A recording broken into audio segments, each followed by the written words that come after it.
नमो नमो सतपुरुष को नमस्कार गुरु के नई सुर नर मुनि जन साधवा संतों सर्वस दीन सतगुरु साहिब संत सबे दंडोतम प्रणामे आगे पीछे मध्य हुए तिनको जा कुर्बान निराकार निर्विषम काल जाल भंजनम निर्लेपम निज नीरगुणम अकल अनुबेसुन सोहम सुरति समापतम सकल समाना नीरतल उजल हिरंबर हरदमम बेपरवाह और पार नहीं मद तम ग्रीब जो सुमर सद होई गणनायक गलता ना करो अनुग्रह सोई पास पद करवाना आदि गणेश मनाओ गणनायक देवन देवा चरण कमल लाऊं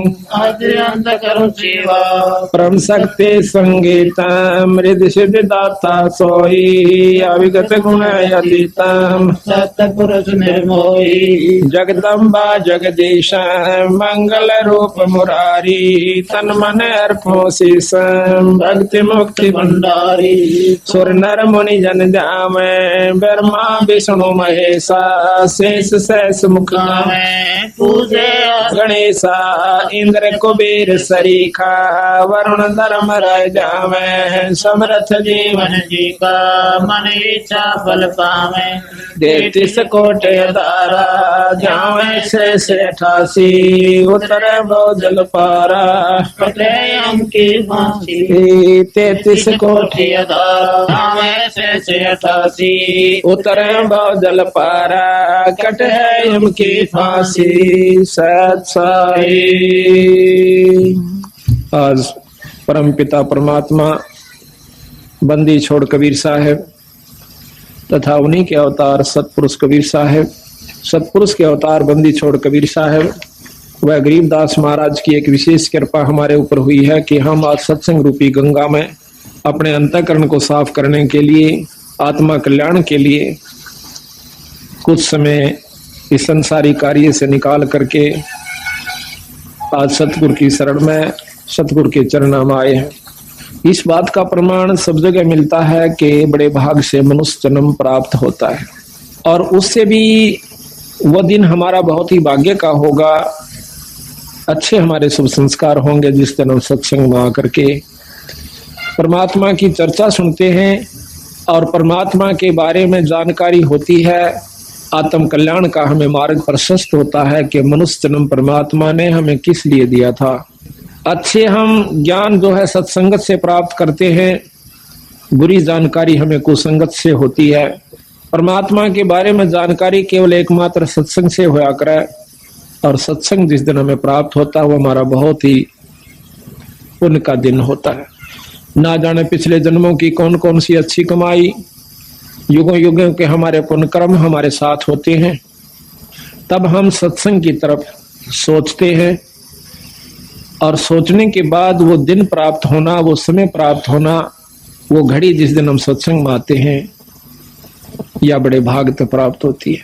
बंदी छोड़ भगवान गरीबदास जी, वह सतगुरु कबीर साहब तथा वो पूर्ण ब्रह्म परमात्मा आज हमें देख रहा है कि ये बच्चे उस परम पिता परमात्मा के आज उनके दरबार में आए हैं। उनको इतना भी ज्ञान है कि कौन भक्त आए हैं और कौन नहीं आए हैं, किन कारणों से नहीं आ पाए। तो ये कुछ समय होता है, कुछ ईश्वर की तरफ से परीक्षा होती है, परमात्मा की तरफ से, कि इतनी मेहनत करने के बावजूद भी इस भक्त के अंदर, इस पुण्यात्मा के अंदर इतनी उत्सुकता उत्पन्न हुई है कि नहीं हुई है कि 100 काम छोड़ करके भी मैंने सत्संग में जाना चाहिए। इतना सत्संग सुनने के बाद इस जीव आत्मा को इतना ज्ञान अवश्य हो जाना चाहिए कि जिस प्रकार हम अपने पेट भरने के लिए, अपनी रोजी रोटी के लिए, चाहे मजबूरी समझो चाहे जरूरी समझो, हम उसको दुख या सुख पा करके अवश्य करते हैं।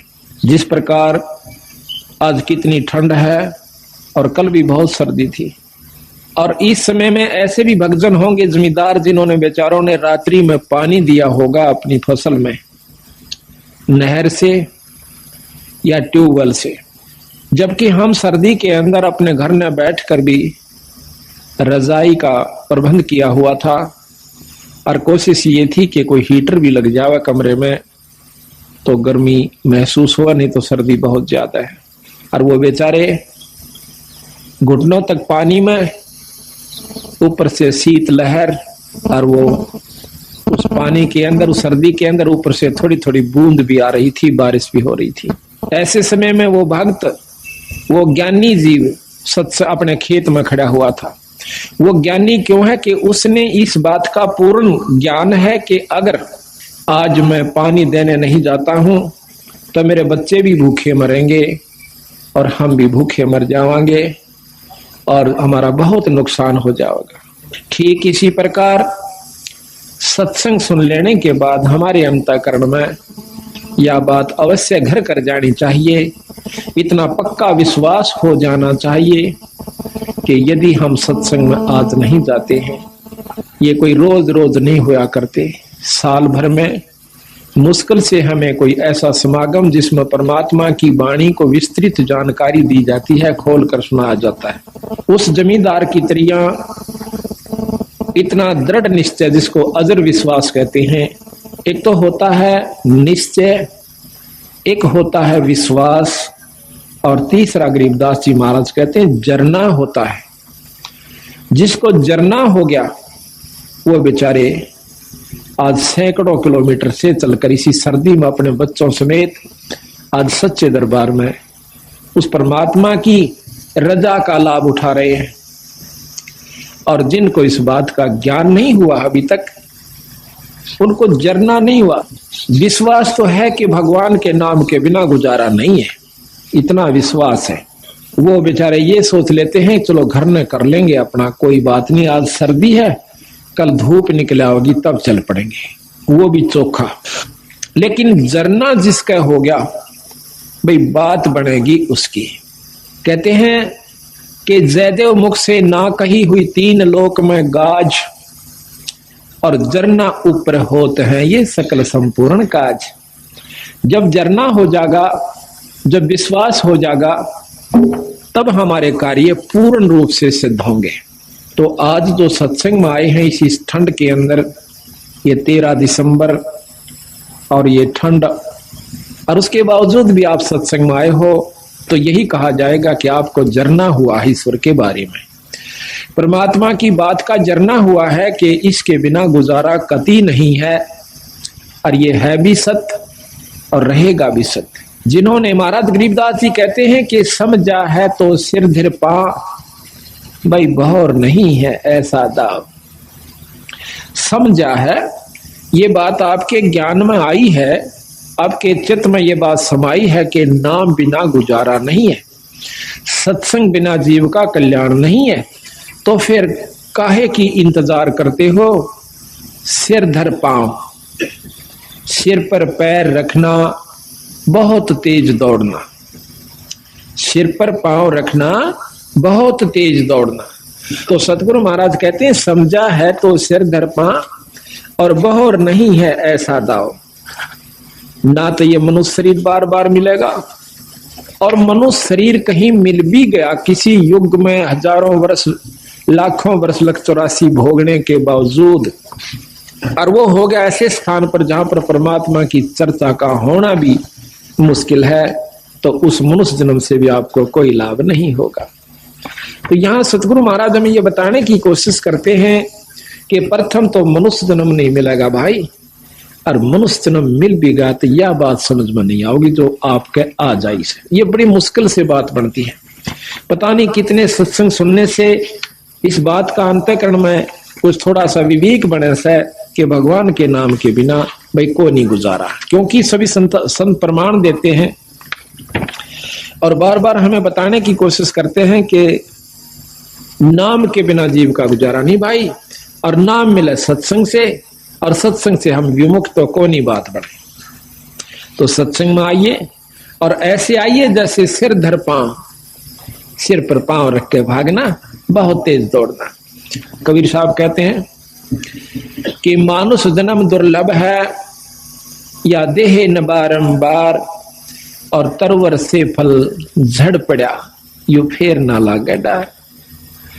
एक बार एक फल या पत्ता कहिए वृक्ष से एक बार झड़ जाता है, दोबारा उस पर नहीं लगेगा। ठीक इसी प्रकार संतों ने इस मनुष्य जन्म को बताया है, एक बार आपके हाथ से छूट गया, कोई फेर नहीं मिलेगा। इससे पहले पहले आप आने, इससे बहुत कुछ लाभ उठाना है, वो आप कीजिए। तो इसकी जानकारी कहां से होती है? सत्संग से होती है। आज आपका सौभाग्य है कि आप सत्संग में आए हो।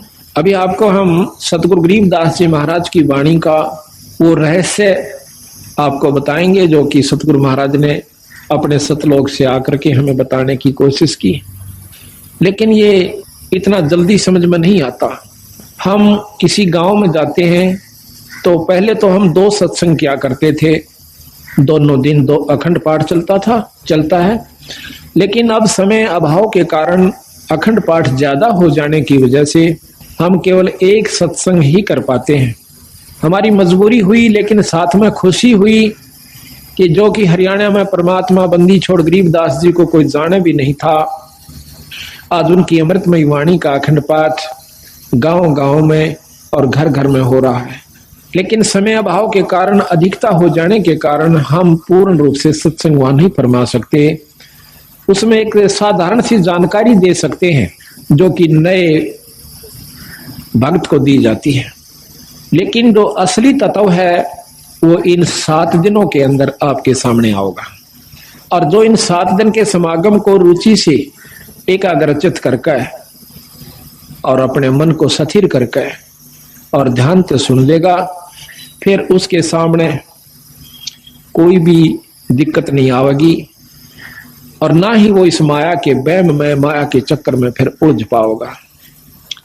संतों ने, बंदी छोड़ गरीबदास महाराज जी ने ऐसे ढंग से हमें बताने की कोशिश करी है कि देख भाई, कहीं आपको यह वहम ना रह जावे कि भक्ति का करना केवल उन व्यक्तियों का काम है जो कि घर छोड़ जाते हैं और जंगल में चले जाते हैं और बाल ब्रह्मचारी रहते हैं और वहां पर तप आदि करते हैं, गुफा बना लेते हैं, शरीर पर दाढ़ी बढ़ाते हैं, अंग पर राख लपेट लेते हैं, छार लपेट लेते हैं, बर्फ के अंदर खड़े हो जाते हैं, कोई सिर के ऊपर ठंडा नीर बरसाता है सर्दी के मौसम में, तो हम समझते हैं कि इतना कठिन कार्य, तौबा तौबा करते हैं कि हे भगवान इतना कठिन कार्य कि ऐसी सर्दी में, जबकि हमने तो वैसे ही ठंड लग रही है अपनी जर्सी और रजाई के अंदर भी, और एक भक्त एक मटके के अंदर सैकड़ों छेक करवा लेता है और उसको एक तिपाई के ऊपर रख कर और उसके अंदर बहुत ठंडा जल ऊपर डलवाता रहता है मटके में, और मटके में से पानी झरके झरने के रूप में और उस भक्त के ऊपर, उस संत के ऊपर पड़ रहा है। तो ऐसी सर्दी में जब हम उसकी इस प्रक्रिया को देखेंगे तो एकदम कलेजा हिल जाता है कि इतनी ठंड में और ये बर्फ के पानी को अपने ऊपर डाल रहा। तो उस समय ये मन तौबा कर जाता है कि भाई भक्ति मारे बस की कौन है, हम नहीं कर सकते इसका। लेकिन बंदी छोड़ गरीबदासियों ने इसको बहुत आसान किया है, इसको ऐसा मार्ग बता दिया है कि आप काम करते हुए अपने खेत में, जैसे उन्होंने उदाहरण दे के बताया, नहीं तो उस भगवान ने यहां पर आने की कोई आवश्यकता नहीं थी, और ना ही उन्होंने बच्चे पैदा करने की आवश्यकता थी, क्योंकि वो पूर्ण ब्रह्म परमात्मा थे। लेकिन हमारे इस भ्रम को दूर करने के लिए कि आपके मन में क्या जमा हो चुकी है, हमारे अंदर भी यही थी, हम तो एक साधारण सा अपना नाम ले लिया करते थे, आरती कर लिया करते थे, जब तक हमने पूर्ण ज्ञान नहीं हुआ था। इस उद्देश्य से कि हमारे थोड़े बहुत काम सर जाएंगे, भगवान की आरती कर लें, बाकी प्राप्ति की हमें कोई उम्मीद नहीं थी, परमात्मा प्राप्ति की। जब से बंदी छोड़ गरीबदासियों का, कबीर साहिब का ज्ञान देखा, इसको समझा, और वे साथ में ये भी पता चला कि ये गृहस्थी थे, बाल बच्चेदार थे, इन्होंने अपने बच्चों के सारी क्रियाक्रम किया, विवाह भी किया, और साथ में उनका पालन पोषण भी किया और फिर भक्ति करके परमात्मा प्राप्ति भी की। तो जब हमारे मन में यह कुछ उत्सुकता पैदा हुई कि जब बंदी छोड़ गरीबदास जी सारे काम को करते हुए पार हुए तो हम भी हो सकते हैं।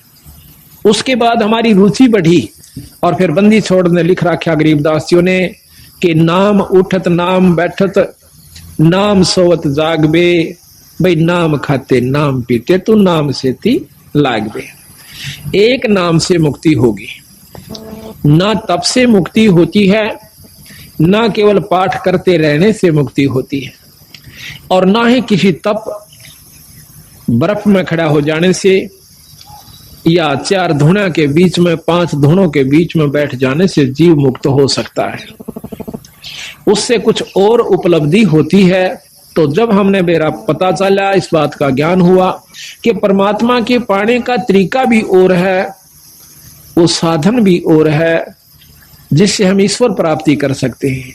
सिद्धि प्राप्ति नहीं करनी अपन, तब से सिद्धियां आ जाती हैं। और कोई मौन बैठ जाता है 6 महीने, साल भर, 2 साल, 4 साल, वर्ष, तो उसको भी सिद्धियां आ जाती हैं। उन सिद्धियों से छोटे मोटे चमत्कार हो जाते हैं। लेकिन बंदी छोड़ महाराज कहते हैं कि ये अष्ट सिद्धि 9 निधि ये भी हमें नहीं आवश्यकता। हमने केवल आवश्यकता है तो अपने आत्म कल्याण की और जन्म मरण से पीछा छुटवाउन की है।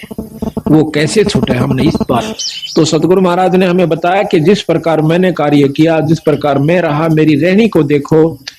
भाई बच्चे भी हुए, उनको पाला पोसा, फिर उनकी शादी करी।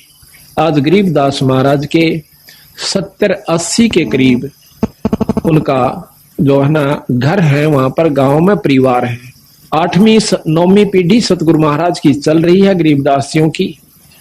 वहां पर लगभग 300-400 उनके 500 के करीब महाराज की आज जनरेशन है, उनकी संतति हो चुकी है छुड़ाने के।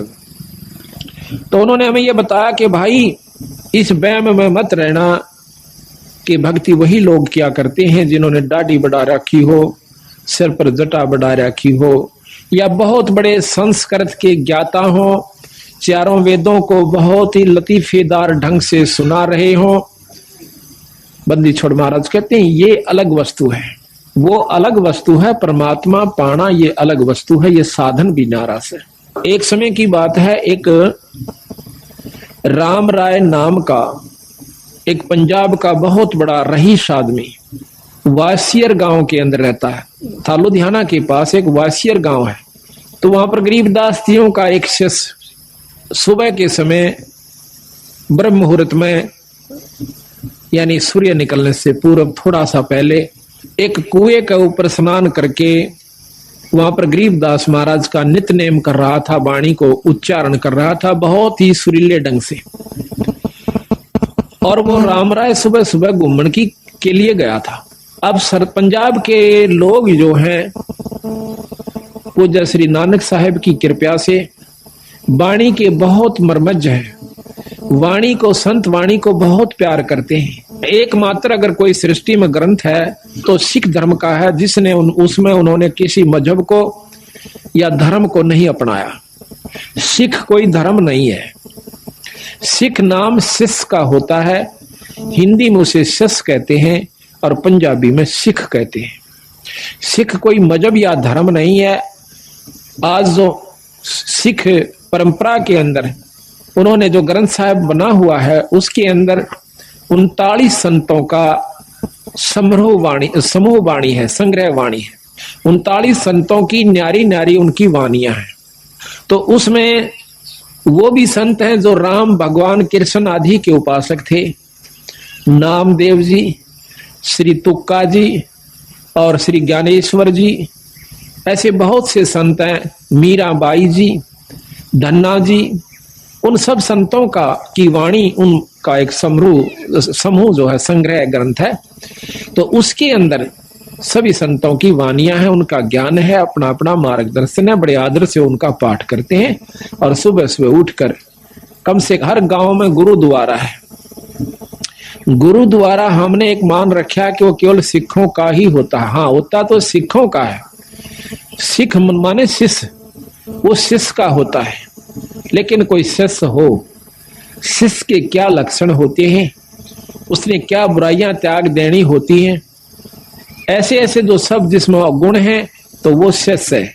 तो गुरु द्वारा है जहां पर हमारे बंदी छोड़ की वाणी है, उसमें सिख धर्म सिख परंपरा के जो ग्रंथ साहब उन्होंने समूह बनाया है, उसके अंदर अपने कबीर साहब की वाणी 40% है अकेलों की, बाकी 60% वाणी 10 सिख गुरुओं की और साथ में 28 दूसरे संतों की वाणी है, जो केवल 60% में आ जाती है। तो वो भी कबीर साहब को बहुत महत्व देते हैं। इस वाणी को सुनकर उनकी आत्मा में शरणाहट उठा है। कोई भी ऐसा, मैंने पहला क्षेत्र देखा है पंजाब में जब जाते हैं, जब कि कोई भी धार्मिक कार्य उसमें हो रहा है तो कोई भी ऐतराज नहीं करेगा, किसी प्रकार का भी है। सब नमस्कार करेंगे और ये कहेंगे कि बहुत अच्छी बात है भाई, बहुत चंगी गल है, कोई कर सके तो इसके बराबर कोई वस्तु नहीं है। लेकिन जहां तक हमने अपने हरियाणा में ये समावेश किया है नई चीज का, हमारे बंदी छोड़ गरीबदास कबीर साहिब की कृपा से, तो हमें सबसे ज्यादा दिक्कत यही आई है कि प्रथम तो हमारे भक्तजन पिछली परंपरा को त्याग कर प्रसन्न नहीं, दुखी होते हैं अगर उनको कहते हैं कि ये रास्ता जो आप अपनाए हुए हो ये आपका आत्म कल्याण का भी नहीं है और साथ में आपके घर में सुख भी नहीं होगा। तो शुरू में पुरानी परंपरागत यानी उसके ऊपर लगे हुए रचे हुए होने के कारण वो बहुत दुख मानने से इस बात का। और फिर जब देखते हैं हमारी एकदम की नई प्रक्रिया के घर में पाठ करते हैं, उस कमरे को साफ करते हैं और फिर अपने सत्संग के द्वारा उस परिवार के अंतःकरण को साफ करते हैं, उस सारे परिवार का अंतःकरण साफ करके फिर उनके अंदर ये समावेश करते हैं कि अगर सृष्टि के अंदर कोई पृथ्वी पर इस सृष्टि में कोई शक्ति है तो गरीबदास महाराज है, ये बंदी छोड़ कबीर साहब है, ये पूर्ण ब्रह्म परमात्मा है। प्रथम तो इस बात को कोई स्वीकार करके प्रसन्न नहीं कि कबीर साहब भी कोई भगवान होगा, कबीर साहब के अंदर भी कोई ऐसी शक्ति होगी जो हमें सुख दे सकता है, हमारी आत्म कल्याण कर सकता है। हमने केवल अपने उन्हीं पुराने शास्त्रों के ज्ञान को ही आरूढ़ मान रखा है, तो उसके अनुसार भी हम पूर्ण साधना नहीं करते जो कि हमारे पुराने शास्त्र हैं। वो भी आखिर में हम कहाँ आगे देखा देखी जैसे भी अपनी साधना, कोई आठम, कोई छठ, कोई चौथ, कोई पांचम, कोई ग्यास, कोई द्वादशी, एकादशी, इन्हीं को माउस पूर्णिमा को पूज पाज करके और धाम स्थान पर किसी भी धाम पर जाकर के अपना मत्था साल भर में एक बार टेक करके अपनी आत्माओं को ये प्रसन्न मान लेते हैं, हम खुश हो जाते हैं कि हमने बहुत कुछ कर लिया। तो हम उनको बताते हैं जाकर के कि गरीबदास महाराज जियों ने ये बताया है कि ये साधना आपकी ठीक नहीं है। तो इन बातों को सुनकर जो समझदार होते हैं वो तो नजदीक लग जाते हैं, जो अनजान होते हैं वो बल्कि नाराज हो जाते हैं कि ये तो हमारी पुरानी परंपरा को खत्म करना चाहते हैं। देखो समय अनुसार हमने बदल भी जाना चाहिए। जैसे पहले हम हाथ का गंडासा होता था, सानी काटने का यानी कुट्टी करने की जो मशीन है वो हाथ से, पहले पुराने समय बताते हैं कि एक उसको गंडासा ही कहते हैं यहाँ हरियाणा की आदि भाषा में, हरियाणा रोहतक जिले में तो फरसा भी समझो, ऐसे हाथ से पकड़ लिया करते थे। एक तरफ से उसको गहरा कहो, उसको भूस कहो, और दूसरे हाथ से उसके हाथ के बिल्कुल साथ से ऐसे हाथ से काटा करते थे। हमने खुद देखे हमारे दादाजी काटते हुए, वो सुबह उठ जाया करते 2 बजे 3 बजे और कटाए कट शुरू में और काट कर ढूला दिया करते। फिर वो दूसरी मशीन चली जो हाथ से घुमा करके और 2 फरसे उसमें होते हैं, उसमें काटने की चली। अब वही मशीन के ऊपर एक मोटर भी रख दी गई बिजली की, जो कि मिनटों में काट देती है बहुत सुविधा के साथ। तो शुरू में जो हाथ से काटा करते थे वो बुजुर्ग, जब वो मशीन चली ऐसे हाथ से काटने वाली घुमा करके, तो वो ऐतराज किया करते थे हमारे दादाजी न्यू कहा करते कि सानी तो बने से उस हाथ के गंडासे थे, ये तो हुए मोटी मोटी काटो सो। यानी वो अपनी परंपरा को जो हाथ से कितनी मेहनत की, कितनी खूब हाथ की, वो करना आवश्यक समझते थे, उसी में रुचि बनी हुई थी। और फिर उसके बाद जब मशीन चल गई, मोटर चल पड़ी, तो आज कितनी सुविधा होगी। अब कोई कहे कि नहीं हम तो अपनी उस परंपरा ने को नहीं छोड़ा जो हाथ से काटा करते जो दा के साथ, तो वो गलत है, उनको ज्ञान नहीं है। ज्ञान होगा जब आप सत्संग को सुनोगे, सत्संग सुनने से फिर इसको करके देखोगे जैसे हमने आपको बताया है, तो फिर क्या होगा, फिर आपको घर में भी सुख महसूस होगा। एक एक परिवार के अंदर लगभग 2-2, 3-3 व्यक्ति बीड़ी और दारू पिया करते थे, 4-4 भी भाई सारे पिया करते थे। जब सतगुरु महाराज की वाणी सुनी कि कितना दुख होता है, कितना उनको कष्ट होगा जो आज हुक्का शराब आदि प्रयोग करते हैं, 184 में चले जाएंगे। एक बार सुना, दूसरी बार सुना, तीसरी बार सुनकर उन्होंने प्रण कर लिया कि आज के बाद हम बीड़ी शराब मांस तंबाकू प्रयोग नहीं करेंगे। तो इसी प्रकार मैं कहना ये चाहूं था कि बंदी छोड़ गरीबदास महाराज की जो वाणी है, ये यहाँ हरियाणा में प्रवेश करने में हमें बहुत दिक्कत आ रही है, लेकिन उसके बावजूद भी प्रोग्रेस इतनी आवश्यकता से अधिक होगी, उम्मीद से भी ज्यादा होगी। उम्मीद नहीं थी कि ये भक्तजन इतने जल्दी से इस बात को समझ लेंगे। पर बंदी छोड़ गरीबदास महाराज ने अपनी पूरी शक्ति का प्रयोग किया है।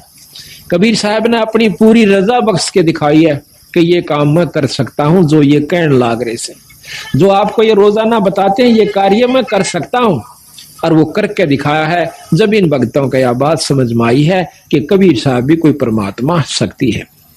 यहाँ पर भी आपको मैं सैकड़ों आए हैं, पर इनमें से सारे के सारा के घर में जो सुख हो रहे हैं ये अपने मुंह तो बता सकते हैं जब से सतगुरु शरण में आए। लेकिन 1-2% जिनको लाभ नहीं प्राप्त हुआ, उसके पीछे रहस्य बताया कबीर साहब ने कि कबीर सतगुरु के दरबार में भाई कमी काहे की ना, और हंसा मौज नहीं पावता तेरी चूक चाकरी में। अगर तुझे पूर्ण लाभ पूर्ण मौज भगवान नहीं बख्श रहा कबीर साहब, तो तेरी चाकरी में, तेरी सेवा के अंदर अभी बहुत कमी है, अपनी बहुत कमी है तेरे अंदर।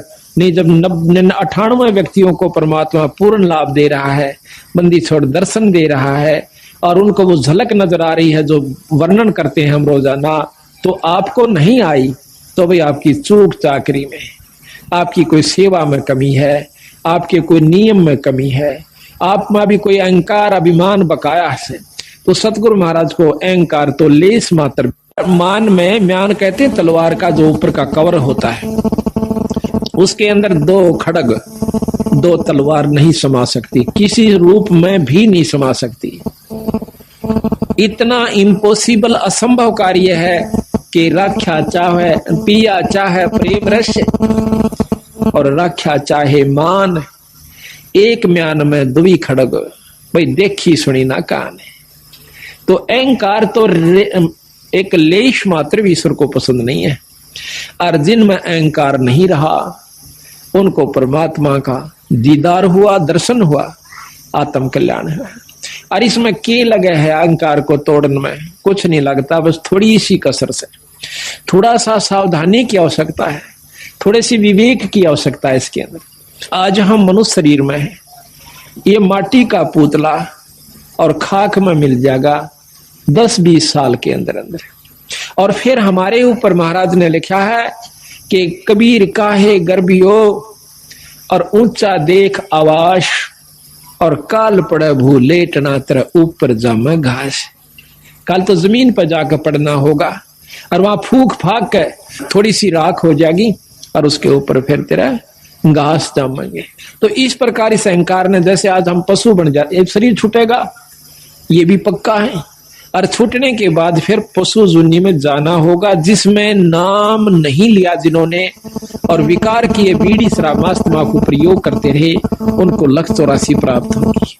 फिर जिन भक्तों ने नाम भी ले लिया और अपना धर्म पुण्य भी कर रहे हैं, और फिर भी अभिमान रह गया तो फिर भी आप लख 84 में जाओगे। वो दूसरी बात है कि आपकी की हुई कमाई परमात्मा अवश्य देगा। आपको फिर ना जाने 1000 वर्ष में सूत बैठे, मेरा ना 10,000 वर्ष में सूत बैठे ऐसे सत्संग का कि जिसमें आज आपको पूर्ण ब्रह्म परमात्मा के बारे में जानकारी दी जाएगी। तो लख 84 के अंदर हम कुत्ते बनते हैं। प्रथम जीवन कुत्ते का ले लो, स्वान का, जो कि बहुत आसपास हमारे होता है, और फिर उसके कष्ट पे जरा सा दृष्टि घुमा कर देख लो, बस ज्यादा नहीं। कल हमने देखा रात्रि में इतनी ठंड थी, अरे कुत्ता इस गली के अंदर है, बाहर पड़ा बेचारा, और ऊपर से उसके खांसी होगी। 1 मिनट भी उस कुत्ते को खांसी से चैन नहीं थी। अब देखियो, पहले तो जन्म कुत्ता, ऊपर से ये खतरनाक रोग उसको लग गया। फिर कोई टांग तोड़ दे, आम कुत्ते के पैर में लंग पावेगी। क्यों पावेगी? कि उसका कोई ना कोई डला, कोई लठ या कोई पहिया उतर जाएगा, क्योंकि बिचारे बैठे वो पिछला अहंकारी जीव था। उसने कोई नो कहते न थोड़ा इधर वाले कौन होता, अभिमान रखा करता था, और आज अभिमान उसमें जोका तू है।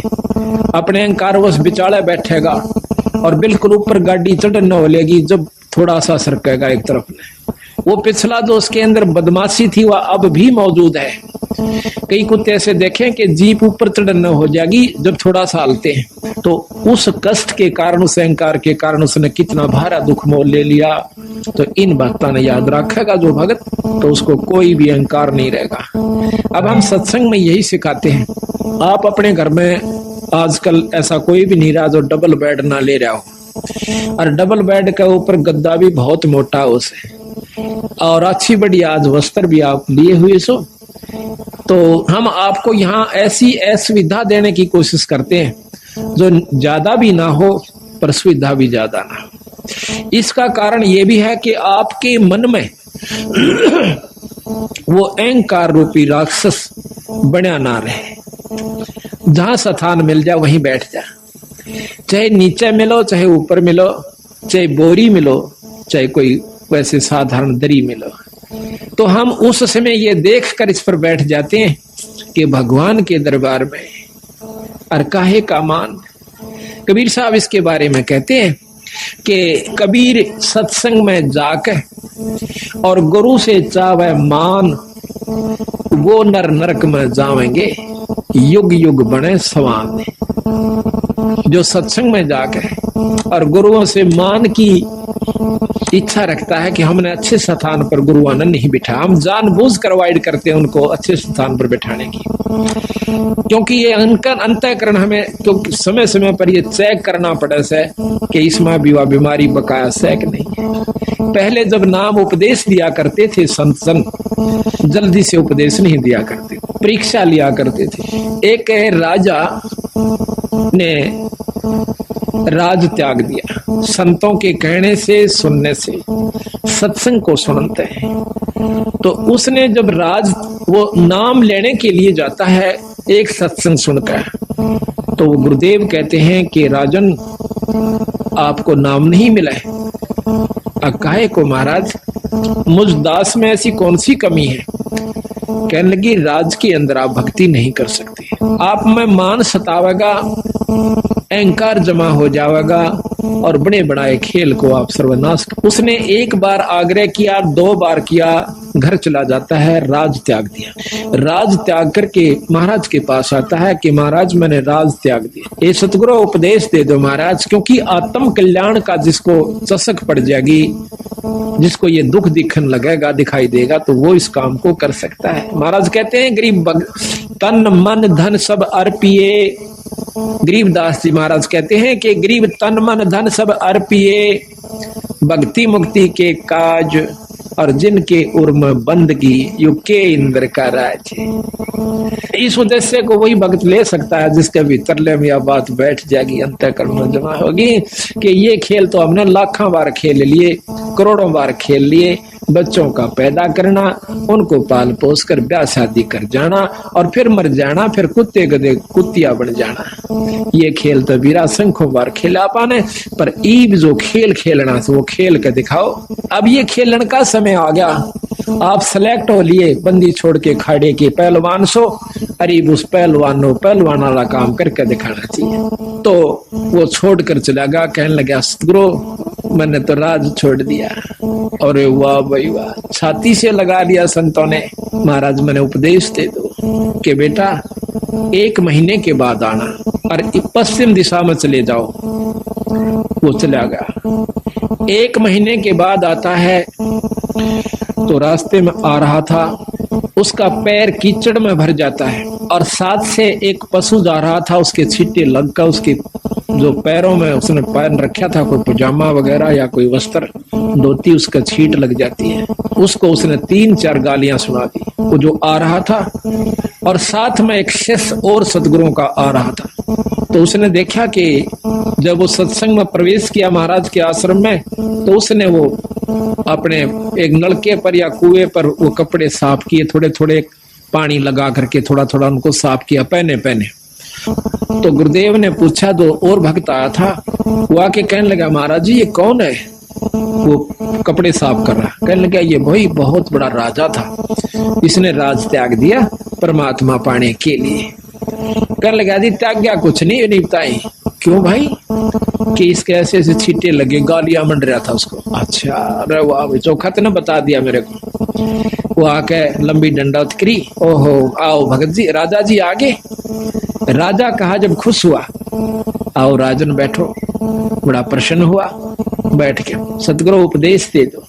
अग बेटा अभी तो 1 साल के बाद आना। भोजन पाया, उठ के चला गया। 1 वर्ष के बाद फिर आता है, वापस आकर के अब सतगुरु ने पूछा कि देखना कि आज वो आएगा। दिन रख दिया कि उस दिन आना और इस समय आना।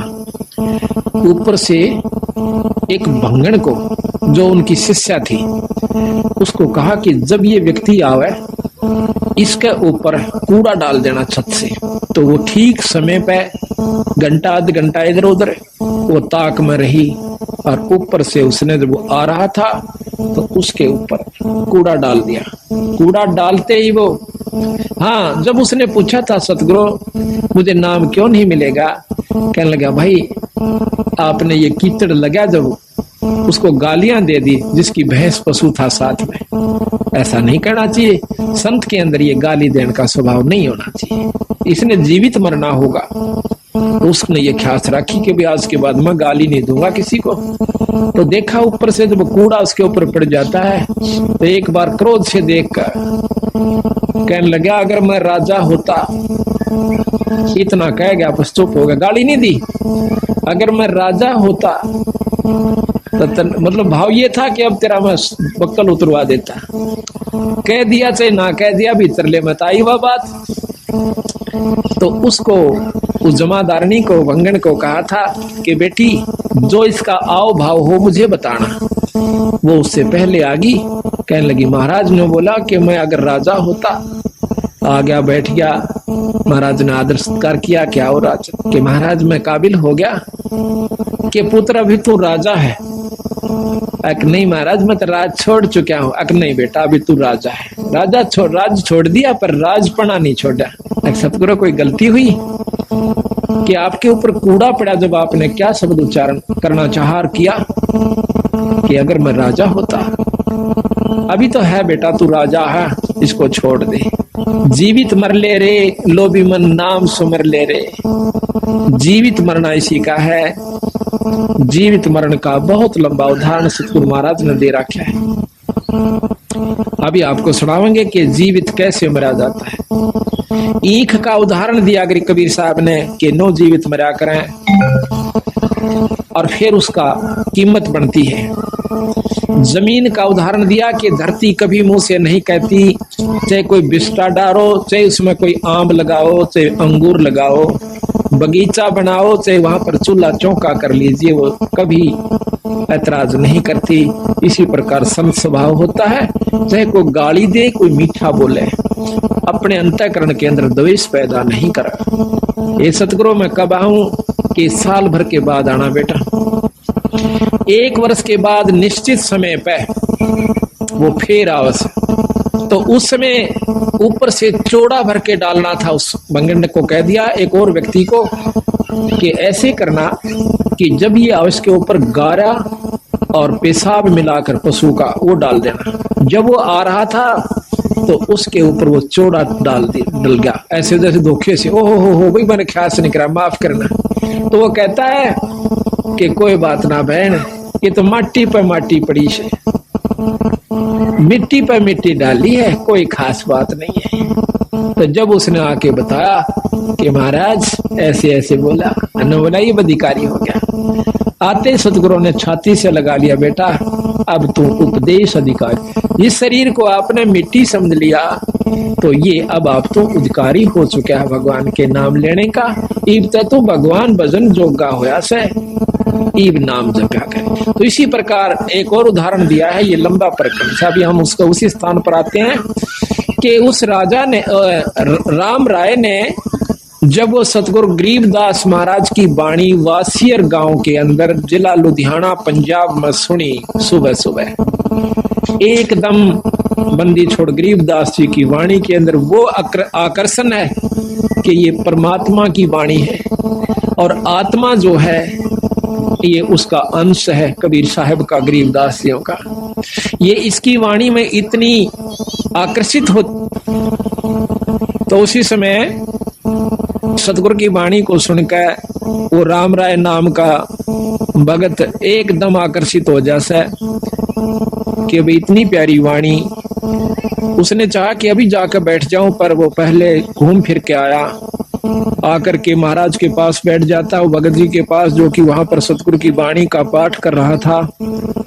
काफी देर सुनता रहा, इतना आत्म विभोर हो गया, उसकी आंखों से पानी गिरना शुरू हो गया महाराज की वाणी को सुनने मात्र से। फिर उस राम राय ने पूछा, जब उस महात्मा ने, उस संत ने अपनी वाणी को विराम दिया तो पूछा कि महाराज ये वाणी किस महापुरुष की है? तो वो संत कहने लगा कि मेरे पूज्य गुरुदेव की है। आपके गुरुदेव जी का क्या नाम है? कि गरीबदास महाराज, गरीबदास बंदी छोड़। कहने के बंदी छोड़ किसे कहते हैं? महाराज ने लिखा गरीबदास जी ने कि अमर करूं सतलोक पठाऊं, ताते बंदी छोड़ कहूं। अमर करूं और सतलोक पठाऊं। सतलोक सचखंड नो कहते, वो पूछने लग गया कहा जी? वो सचखंड और वही सतलोक। अमर करूं सतलोक पठाऊं, ताते बंदी छोड़ कहूं। इस काल से जीव न छुड़वाऊंगा, इस कर लिए मैं बंदी छोड़ कहलाता हूं। कबीर साहब ने गरीबदासियों के बारे में उस भक्त ने जानकारी दी। उन्होंने पूछा कि वो संत अभी शरीर में है या नहीं है? तो वो संत कहता है कि महाराज अभी शरीर में है और छुडानी गांव के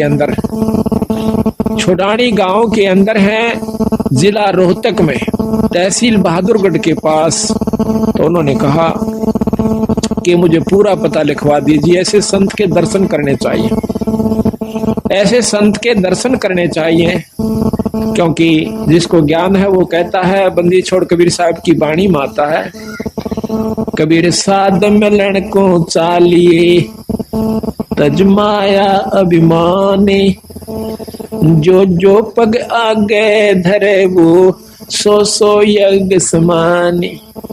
कबीरा दर्शन साधु का साहेब आव यादे, लेखे में वो ये घड़ी भाई बाकी के दिन बाद। फिर कहते हैं कबीर साधु दर्शन राम का, मुख पे बसे सुहागे, दर्श उन्हीं को देते हैं भाई जिनके पूर्ण भागे। कबीर साहब गरीबदास ने लिखा है, गरीब जिन मिलते सुख उपजे, मिट्टे कोट उपादे, भवन चतुर्दश ढूंढियो भाई वो परम स्नेही साधे। जिनकी मिलन मात्र से इतनी खुशी होती है, कहते ऐसे संत को चाहे 14 भुवन में भी आपने किताब मिल जाओ, वहां दर्शन कर आइए। इस वाणी को उद्देश्य रखते हुए वो राम राय जी चल पड़ते हैं, गांव छुडानी में आए। आके छुडानी में पूछा कि गरीबदास महाराज कहाँ रहते हैं? गांव वाले कोई महाराज नहीं कहा करते बंदी छोड़ को। वो तो उस समय की बात है जब भगवान खुद आए थे। आज भी मेरे ख्याल में 90% व्यक्ति छुड़ानी के नहीं मानते गरीबदास जी, 90%। और उस समय तब मानता कौन होगा। तो बाहर के भक्त आए हुए थे। महाराज कहते हैं लाल तो परखे जौहरी और सबदा परखे साध और कबीर परख ले साधु ने ताका मता आघात। तो परमात्मा को परखना कोई बच्चों का खेल नहीं है, संत को परखना। रामचंद्र जी आए, उनको एक राजा माना। कृष्ण भगवान आए, उसको एक ग्वाला माना। और उसके साथ कितनी दुष्ट आत्माओं ने आकर क्या क्या कुकर्म करने चाहे। पूतना जैसी दुष्टा ने उस छोटे से मासूम बच्चे पर भी दया नहीं आई और उसको मारने की खातिर अपनी दूधी का विसला के चाल पड़ी। और उस चानूर के से नीच ने इतना बड़ा पहलवान था और उस 15 साल के बच्चे की गेला कुश्ती करने की चुनौती दे दी।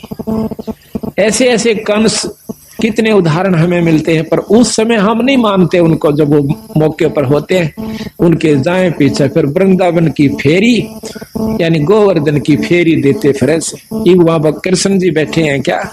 यही हमारी भूल चौंध नहीं टूटती, इसको तोड़ने के लिए संत बार बार आते हैं। भाई जब वो शरीर में आते हैं तब तो तुम होशियार हो जाते हो, तब तो तुम सियाणे बन जाते हो और उसको परमात्मा स्वीकार नहीं करते हो।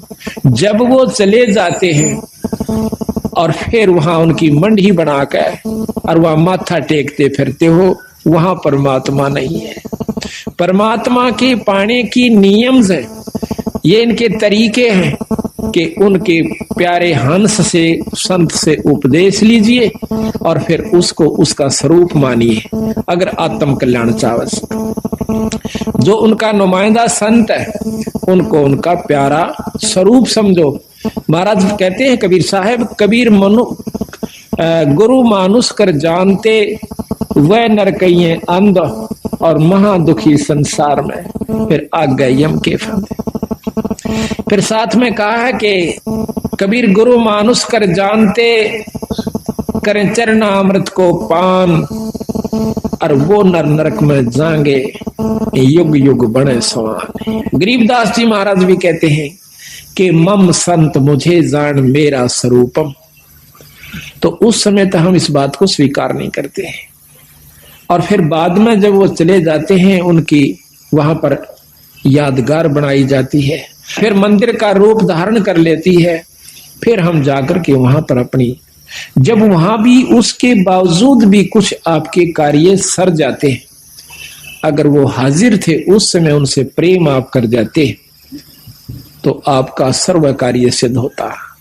अब तो केवल वो धाम बन गया और धाम पर जाने का, मत्था टेकने का केवल एक फल है, मुक्ति फल नहीं है। हम भी जाते हैं अपने धाम छुड़ानी में, लेकिन वहां अगर हम बिना गुरु के जाते हैं तो हमें कोई लाभ नहीं होगा। एक साधारण सा लाभ, जैसे कोई पशु का ठीक हो जाना, जैसे आम देवी धाम पर जाते हैं, माता धाम पर जाते हैं, या अपने कोई अपना जो पितर धाम होता है वहां जाते हैं, उनसे ज्यादा कार्य आपके छुड़ानी में सर सकते हैं उस धाम पर जाने मात्र से। लेकिन जन्म मरण की बीमारी आपकी मुक्ति नहीं हो सकती, क्योंकि महाराज गरीबदास जी खुद कहते हैं कि पूजे देई धाम को और शीस हिलावे जो, गरीबदास साची कह हद का फर है सो। बिना गुरु के संपर्क से कट जाने के बाद आप चाहे उस धाम में जाकर बस जाइए, आपकी मुक्ति नहीं हो सकती। और यही बीमारी हमारी खत्म नहीं होती, जिसके कारण हम चौथे युग में चक्कर काट रहे हैं, दुख पा रहे हैं। तो इसी प्रकार जब हम साध मिलन को चलते हैं उस समय तो वहां पर कोई भी उसको गरीबदास महाराज जी को परमात्मा स्वीकार नहीं किए हुए था, आज भी नहीं है, उस छुड़ानी के तो नहीं है। खुद गरीबदास महाराज की परंपरा के लोग भी आज दूसरी उपासना कर रहे हैं। कारण यह है कि उनको ज्ञान नहीं कि गरीबदास के प्रबल शक्ति थी। बाकी दूसरा गांव 90% व्यक्ति यही मान रहे हैं कि ये तो इनका दादा परदादा था, ये तो ज्यादा मानस है, इसमें थोड़े बहुत मान भी रहे हैं। वो मानते क्या है, पड़वासी वाले दिन अपने घर में खीर बना ली, रापे खा ली। ये मान हो रही से छुड़ाने के अंदर गरीब दासियों को मानने वालों की। और आज भी वो मूर्ख लोग जिन्होंने ज्ञान नहीं है, वो भी केवल न्यू कैसे कि बस धाम में माथा टेक ले, तेरा गुजारा ठीक हो जाएगा, पार हो जाएगा। और यही कारण था कि 250 वर्ष हो गए बंदी छोड़ने, 350 वर्ष हो गए, उन्होंने उन व्यक्तियों को सहयोग नहीं दिया जो कि गलत मार्गदर्शन कर रहे थे। यही कारण था कि केवल 10-5 व्यक्ति गांव में सिर्फ इतनी को छोटी मोटी मान के कुछ घर थे जो गरीबदास को, वैसे स्वाभाविक जैसे आम लोग कहते हैं हम तो गैस को मानते हैं, कोई कहते हैं द्वास को, तो वो कहते हैं हम पूर्णमासी को और छुड़ानी में जाते हैं। बस उनको ये नहीं मालूम कि वहां क्या परम शक्ति दबिया हुआ खजाना उस पूर्ण ब्रह्म परमात्मा का है। तो जब सतगुरु ने रजा करी, महाराज कहते हैं सतगुर नाल वड़ियाइया जिन जाहे तिन दे। सतगुर नाल वड़ियाइया उस बंदी छोड़ के हाथ में बढ़ाई है, वो किसने देवस है और किससे अपना काम करवावस है। आज उनकी कृपा से आज हरियाणा में कितनी मौज कर दी बंदी छोड़ ने। और अब तो ये एक विस्फोट हो चुका है बंदी छोड़ की असली वस्तु का। अब तो ये फैलता जा रहा है, इतना फैल रहा है कि ये तो यथार्थ वस्तु है। छोटे छोटे बच्चे भी इस बात को समझ चुके हैं कि ये वस्तु, ये पूर्ण परमात्मा है और इनसे पूर्ण लाभ, पूर्ण मुक्ति हो सकती है। लेकिन वहां के भक्तजन आज भी इस बात को स्वीकार नहीं करे हुए। कारण यही है कि ज्ञान नहीं हुआ, और ज्ञान देने वाला कोई जाता था तो उसकी रहनी में फर्क था, उसकी करनी में फर्क था। आप उसमें आचरण नहीं था, औरों को ग्रंथ साहब सुनाता था, तो उसकी बात का असर 1, 2, 4 बार, साल 2 साल हो सकता है। लेकिन असर उसका होता है जो खुद करे और दूसरे ने फिर करके दिखावे। अब देखो भाई, मन ने तो इसमतिया ढूंढ के वस्तु पाई है, आप भी इसको ये लाभ उठा सकते हो। तो उसने पूछा वायस राम राय ने कि भाई गरीबदास महाराज से मिलना है। प्रथम तो वहां के व्यक्तियों ने मजाक करा, नो बोला रहा उस बौड़िए ने कैसे ना, वो बौड़िया है उस छोरी का छोरा। क्यों? महाराज गरीबदास जी, उनके पिताजी करौथे के रहने वाले थे। वहां गरीबदासियों की छुड़ानी में मामा जी थे, यानी उनकी माँ थी छुड़ानी की, लड़की थी वहां की। तो इस करके उसको रानी का लड़का कहा करते थे, भाणजा कहा करते थे। न बोले रो बौड़िए न कैसे महाराज। अब उसने सोचा कि वैसे बंटता होगा। दूसरे जो साथ में था उसने बता दिया कि सामने चला जा भाई, और वहां गरीबू बैठा से बंदी छोड़ को इस भाषा में वो लोग बोलते थे। तो वो चला गया। वहां जाकर देखा कि महाराज गरीबदास जी घर पर नहीं थे, 5-4 भक्तजन आए हुए थे। तो उन्होंने से पूछा कि गरीबदास महाराज से मिलना चाहता हूं, मैं पंजाब से आया। तो वो कहने लगे बैठ जाओ, आओ नहाओ स्नान करो, भोजन पाओ। घर वाले कहने लगे, तो वो कहने लगा मैं महाराज जी से मिलना चाहता हूं। कि महाराज जी तो खेत में गए हैं। किस तरफ गए हैं? जंगल में। कि बैठ जाओ आ जाएंगे। कितनी देर में आओगे? अकी ये मालूम नहीं, आवत ही बाजे में, अरे ना हो तो शाम तक ना। उनकी मौज से उन्हें सोचा जब इतनी दूर से आ गया हूं तो क्यों ना 10 कदम और खेत की तरफ धर लो। इतना उतावला हो रहा था कि भगवान के दर्शन करो। साधु दर्शन राम का, ईश्वरीय दर्शन होता है संत। इतना उतावला हो कहता है कि मुझे रास्ता बताइए, मैं खेत में मिल लूंगा भगवान से। तो उन्होंने कहा कि नहीं, आप यहीं रुकिए, अगर नहीं मुझे रास्ता बताइए। तो उन्होंने रास्ता बता दिया कि इस प्रकार पश्चिम में, ये दक्षिण की तरफ आप जाइए, रास्ता खेतों में जाने का। और वहां से आप रास्ते में एक रहट मिलेगा, रहट के पास एक झोपड़ी है, उसमें महाराज मिलेंगे। वो चल पड़ा। तो बंदी छोड़ रास्ते में आ रहे थे। गरीबदास महाराज की वेशभूषा के थी कि धोती और कुर्ता, जैसा आम हरियाणे की वेशभूषा है व्यक्ति पहनते हैं, उस भाव में था, आ रहे थे। तो उसने राम राय ने बंदी छोड़ से पूछा कि भाई मैंने महाराज गरीबदास का स्थान बताइए। बताते ही इधर खेतों में रहते आए हुए। अब सतगुरु महाराज ने सोचा कि जय मैं इसको अभी बता देता हूं कि मैं गरीबदास हूं, तो ये मेरी बात एक नहीं सुनेगा, क्योंकि इसके मन में जो संत वेशभूषा है वह कुछ और है। वो क्या सोच का आया था कि बहुत बड़े संत होंगे, सिर पर दाढ़ी बड़ी हुई होगी, लंबी जटा होगी, हाथ में कोई त्रिशूल होगा, कोई कपड़े होंगे तो गेरुआ होंगे, और नहीं होंगे तो तन पे एक लंगोटी होगी, एक कपड़ा छोटा सा होगा, और शरीर पर राख मसड़ रखी होगी।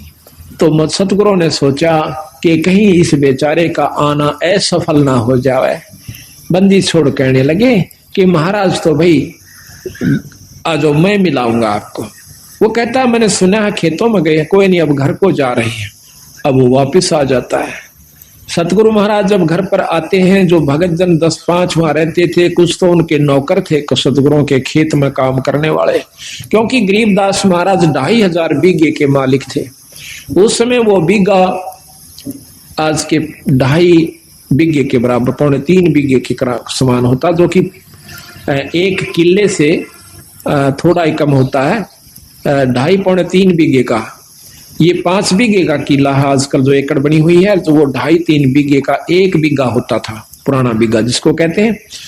जो उनका इतनी जमीन थी 2500 बीघा। बहुत से नौकर रहा करते थे सतगुरुओं के, कुछ वो थे। तो उन्होंने क्या किया कि आते ही महाराज के वो खड़े हुए, भक्तों ने दंडोत प्रणाम किया।